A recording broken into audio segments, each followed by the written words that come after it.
Supreme কোর্টের পর অবিলম্বে ১০০ দিনের প্রকল্প শুরুর নির্দেশ হাইকোর্টের। ১০০ দিনের প্রকল্প শুরুর নির্দেশ ভারপ্রাপ্ত প্রধান বিচারপতির ডিভিশন বেঞ্চের। বকেয়া টাকা নিয়ে হলফনামা আদান প্রদানের জন্য ১ মাস সময় দিল আদালত। আরও একবার আপনাদের জানিয়ে রাখি, সুপ্রিম কোর্টের পর অবিলম্বে ১০০ দিনের প্রকল্প শুরুর নির্দেশ দিল কলকাতা হাইকোর্ট। ১০০ দিনের প্রকল্প শুরুর নির্দেশ ভারপ্রাপ্ত প্রধান বিচারপতির ডিভিশন বেঞ্চের। বকেয়া টাকা নিয়ে হলফনামা আদান প্রদানের জন্য ১ মাস সময় দিল আদালত। চলতি বছরের ১ আগস্ট থেকেই কাজ শুরু করার জন্য কেন্দ্রকে নির্দেশ দেয় কলকাতা হাইকোর্ট। সুপ্রিম কোর্টের পর অবিলম্বে ১০০ দিনের প্রকল্প শুরুর নির্দেশ কলকাতা হাইকোর্টের। ১০০ দিনের প্রকল্প শুরুর নির্দেশ ভারপ্রাপ্ত প্রধান বিচারপতির ডিভিশন বেঞ্চে। কথা বলে নেব আমাদের প্রতিনিধি সৌভিক মজুমদারের সঙ্গে। সৌভিক, বিস্তারিত জানাও আমাদের। দেখো, মাননীয় ভারপ্রাপ্ত প্রধান বিচারপতি তিনিও কিন্তু আজকে কেন্দ্রীয় সরকারকে বলেছেন যে এই যে ১০০ দিনের প্রকল্পের কাজ সেটা অবিলম্বে শুরু করতে হবে। তুমি জানো যে এর আগে কলকাতা হাইকোর্টের অবসরপ্রাপ্ত প্রধান বিচারপতির বেঞ্চ তারা নির্দেশ দিয়েছিলেন যে এই ১০০ দিনের প্রকল্পের কাজ ১ আগস্ট থেকে শুরু করতে হবে এবং তারপরে বাকি বকেয়া যে টাকা রয়েছে, যে টাকা নিয়ে বারবার রাজ্য সরকারের তরফ থেকে দাবি করা হচ্ছে, সেটা নিয়ে পরবর্তী পর্যায়ে আলোচনা হবে, কিন্তু আপাততভাবে কাজ শুরু করতে হবে। কলকাতা হাইকোর্টে সেই নির্দেশকে চ্যালেঞ্জ করা হয় সুপ্রিম কোর্টে এবং কেন্দ্রীয় সরকার সেই চ্যালেঞ্জটা করেছিল এবং সুপ্রিম কোর্টের তরফ থেকে কিন্তু স্পষ্টতই কার্যত ৩০ সেকেন্ডের মধ্যে সেই মামলা খারিজ করে দেওয়া হয় এবং সুপ্রিম কোর্টের তরফ থেকেও কিন্তু স্পষ্ট বলে দেওয়া হয় যে আপাততভাবে এই মনরেগা প্রকল্প বা ১০০ দিনের প্রকল্পের যে কাজ রয়েছে সেটা পশ্চিমবঙ্গের ক্ষেত্রে শুরু করতে হবে। তারপর তুমি জানো যে এই মামলা আবারও কলকাতা হাইকোর্টে ফেরত আসে। তার কারণ হলো এই মামলার বাকি যে বিচার্য বিষয়গুলো ছিল সেগুলো কিন্তু কলকাতা হাইকোর্টের কাছেই বিচারাধীন ছিল, যার মধ্যে অন্যতম ছিল যে ২০২২ সাল থেকে এখনো পর্যন্ত যে বকেয়া টাকা রয়েছে সেই বকেয়া টাকা এখনো পর্যন্ত কেন্দ্রীয় সরকারের তরফ থেকে দেওয়া হয়নি। যারা ১০০ দিনের প্রকল্পের কাজ করেছেন সেই কর্মীরা, সেই সুপারভাইজাররা, তারা কলকাতা হাইকোর্টে বলেছিলেন যে তারা এখনো পর্যন্ত সেই বকেয়া টাকা পাননি। ফলে সেই বকেয়া টাকার জন্য তারা কলকাতা হাইকোর্টের কাছে মামলা করেছিলেন, সেই মামলা বিচারাধীন রয়েছে। ফলে এই ধরনের যে একাধিক বিষয় রয়েছে তার বিচার প্রক্রিয়া কিন্তু কলকাতা হাইকোর্টেই সংগঠিত হবে।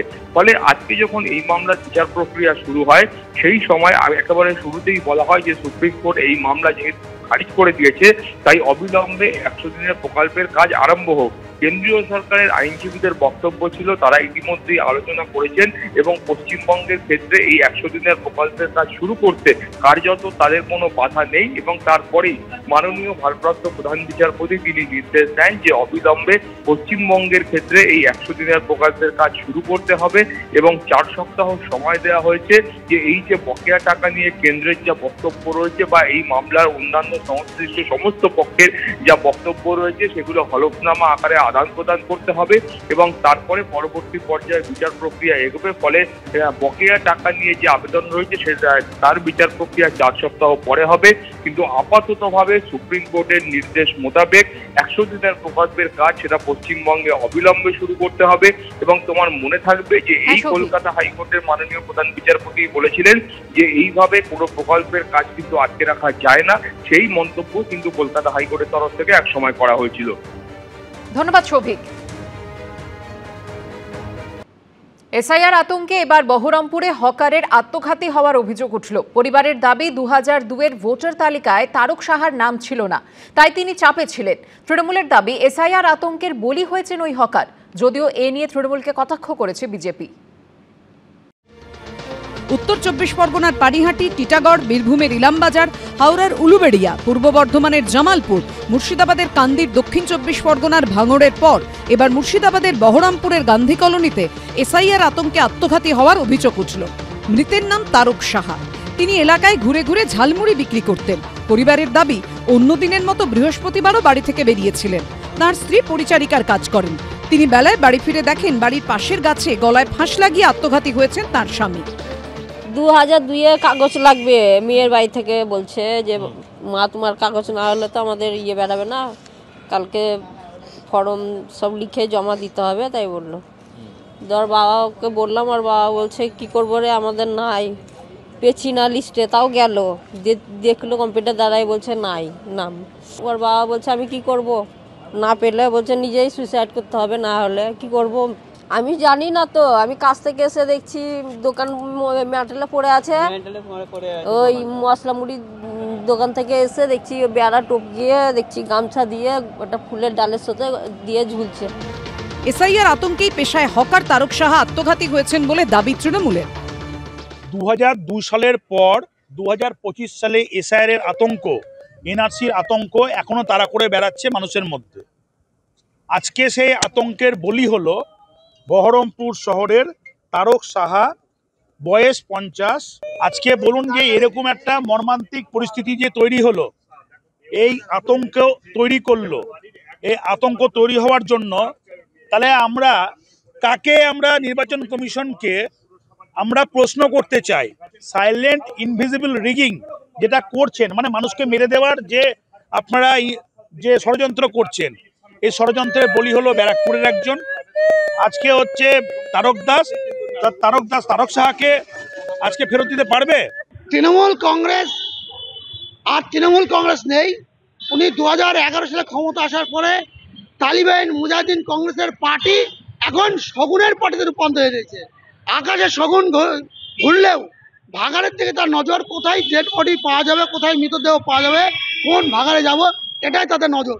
এখন সেই জন্য তৃণমূল কংগ্রেস বিভিন্ন কবরস্থান, বিভিন্ন শ্মশানঘাট, মর্গে তাদের এখন নজর। যারা মারা গেছে, মৃত্যুতে তারা প্ররোচনা দিচ্ছে। অভিষেক ব্যানার্জি, মমতা ব্যানার্জি এবং এই জেলা সভাপতিরা, তৃণমূল কংগ্রেসের নেতারা মানুষকে মৃত্যুর কোলে ঠেলে দিচ্ছে। এর দায়ভার ওদেরকেই নিতে হবে। এদিন মৃতের বাড়িতে যান তৃণমূল এবং বিজেপি দু দলের প্রতিনিধিরাই। স্থানীয়দের একাংশের প্রশ্নের মুখে পড়তে হয় বিজেপির প্রতিনিধিদের। রাজীব চৌধুরী রিপোর্ট, এবিপি আনন্দ, মুর্শিদাবাদ।